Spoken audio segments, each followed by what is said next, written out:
बिस्मिल्लाहिर्रहमानिर्रहीम। अस्सलाम वालेकुम। अरबों खरबों दरूद व सलाम हज़रत मोहम्मद मुस्तफ़ा सल्लल्लाहु अलैहि वसल्लम, उनकी औलाद, उनकी आल पर अल्लाह ताला मग़फ़िरत फ़रमाए, आपकी, मेरी और तमाम उम्मत के मुसलमानों की आमीन।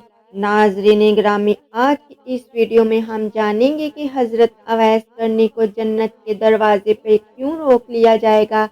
हजूर नबी करीम सल्लल्लाहु अलैहि वसल्लम ने फरमाया कि जब लोग जन्नत में जा रहे हों तो अवैस करनी को जन्नत के दरवाजे पर रोक लिया जाएगा। नाज़रीन ग्रामी, हजरत अवैस करनी कौन है? अवैस नाम है आमर के बेटे का।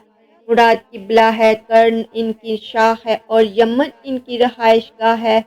हजरत ने माँ के हाथ दर्जा हिदमत की और वो आसमानों तक पहुँची। अवैस करनी हजूर सल्लल्लाहु अलैहि वसल्लम की खिदमत में हाजिर नहीं हो सकेंगे। तब जिब्राईल अलैहिस्सलाम आसमान से पहुँचे और इनकी बात को हजूर सल्लल्लाहु अलैहि वसल्लम ने यूँ बयान किया, क्योंकि हजूर नबी करीम सल्लल्लाहु अलैहि वसल्लम देख रहे थे कि आइंदा आने वाली नस्लें अपनी माँओं के साथ कैसा सलूक करेंगी। एक साइल ने सवाल किया, या रसूल अल्लाह सल्लल्लाहु अलैहि वसल्लम, क़यामत कब आएगी? तो आप सल्लल्लाहु अलैहि वसल्लम ने इरशाद फरमाया, मुझे नहीं मालूम कि कब आएगी। तो साइल ने कहा कि कोई निशानी तो बता दे। तो आप सल्लल्लाहु अलैहि वसल्लम ने फरमाया, जब औलाद अपनी माँ को जलील करेगी तो क़यामत आएगी। हजूर नबी करीम सल्लल्लाहु अलैहि वसल्लम ने हज़रत उमर रज़ी अल्लाह ताला अन्हा और हज़रत अली रज़ी अल्लाह ताला अन्हा से कहा कि तुम्हारे दौर में एक शख्स होगा जिसका नाम होगा अवैस बिन आमर। दरमियाने कद का रंग होगा, जिस्म पर एक सफ़ेद दाग। हजूर नबी करीम सल्लल्लाहु अलैहि वसल्लम ने इनका हुलिया ऐसे बयान किया जैसे वो सामने देख रहे हों। वो आएगा, जब वो आएगा तो तुम दोनों इससे दुआ करवानी है। हज़रत उमर रज़ी अल्लाह ताला अन्हा और हज़रत अली रज़ी अल्लाह ताला अन्हा को अवैस करने की दुआ की ज़रूरत नहीं थी। ये उम्मत को पैगाम पहुँचाने के लिए है कि माँ का क्या मुकाम है। हज़रत उमर रज़ी अल्लाह ताला अन्हा हैरान हो गए और सोचने लगे कि हजूर नबी करीम सल्लल्लाहु अलैहि वसल्लम ने क्या कह रहे हैं कि हम अवैस से दुआ करवाएं।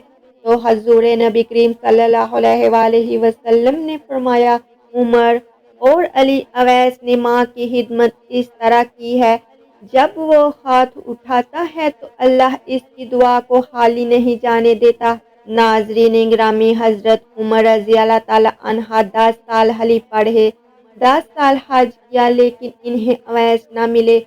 एक दिन सारे हाजियों को इकट्ठा कर लिया और कहा कि तमाम हाजी खड़े हो जाओ। आपके हुक्म पर तमाम हाजी खड़े हो गए। फिर कहा, सब बैठ जाओ, सिर्फ यमन वाले खड़े रहो। तो सब बैठ के और यमन वाले खड़े रहे। फिर कहा कि यमन वाले सारे बैठ जाओ, सिर्फ मुराद कबीला खड़ा रहे। फिर कहा, मुराद वाले सब बैठ जाओ, सिर्फ करण वाले खड़े रहे। तो मुराद कबीले वाले बैठ के सिर्फ एक आदमी बचा और हजरत उमर रज़ी अल्लाह ताला अन्हा ने कहा कि तुम करनी हो? तो इस शख्स ने कहा, हाँ मैं करनी हूँ। तो हजरत उमर ने कहा कि अवैस को जानते हो? तो इस शख्स ने कहा, हाँ मैं जानता हूँ, मेरे भाई का बेटा है, मेरा सगा भतीजा है, इसका दिमाग ठीक नहीं है, आप क्यों पूछ रहे हैं इसके बारे में? तो हजरत उमर रज़ी अल्लाह ताला अन्हा ने कहा कि मुझे तो तेरा दिमाग सही नहीं लग रहा है। आप रज़ी अल्लाह ताला ने पूछा कि किधर है? तो उसने कहा कि आया हुआ है। हज़रत उमर रज़ी अल्लाह ताला अन्हा ने पूछा कि वो कहाँ गया है? तो इसने कहा कि वो अरफात किया है ऊँट चराने। आप रज़ी अल्लाह ताला अन्हा ने हज़रत अली को साथ लिया और अरफात दौड़ लगा दी। जब वहाँ पहुँचे तो देखा कि अवैस करनी दरख्त के नीचे नमाज पढ़ रहे हैं और ऊँट चारों तरफ चल रहे हैं।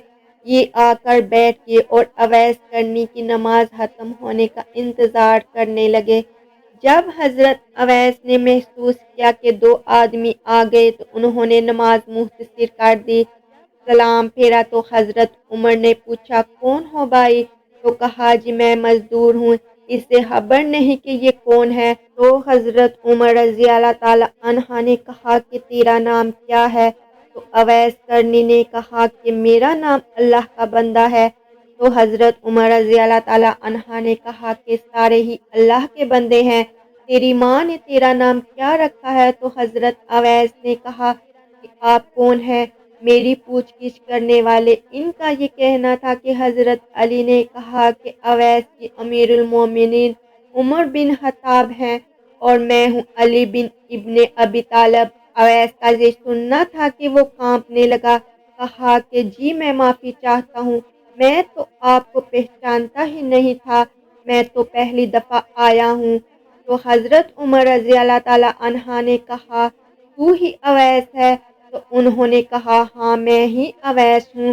حضرت عمر رضی اللہ تعالیٰ عنہ نے کہا کہ ہاتھ اٹھاؤ اور ہمارے لیے دعا کرو۔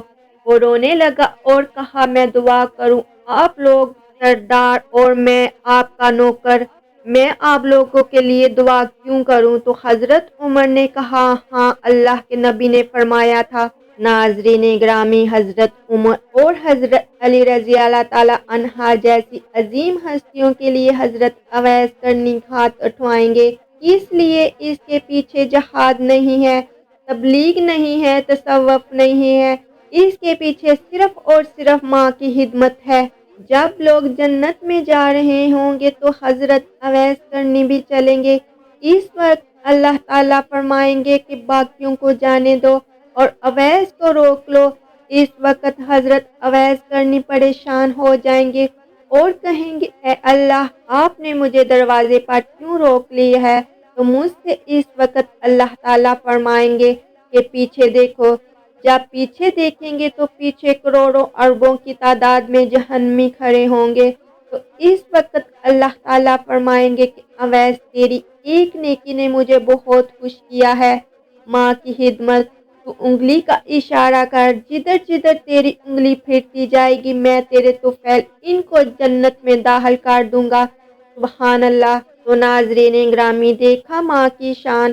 اللہ تعالیٰ سے عاجزانہ دعا ہے کہ ہمیں اپنے والدین کی خدمت کرنے کی توفیق عطا فرمائے، آمین یا رب العالمین۔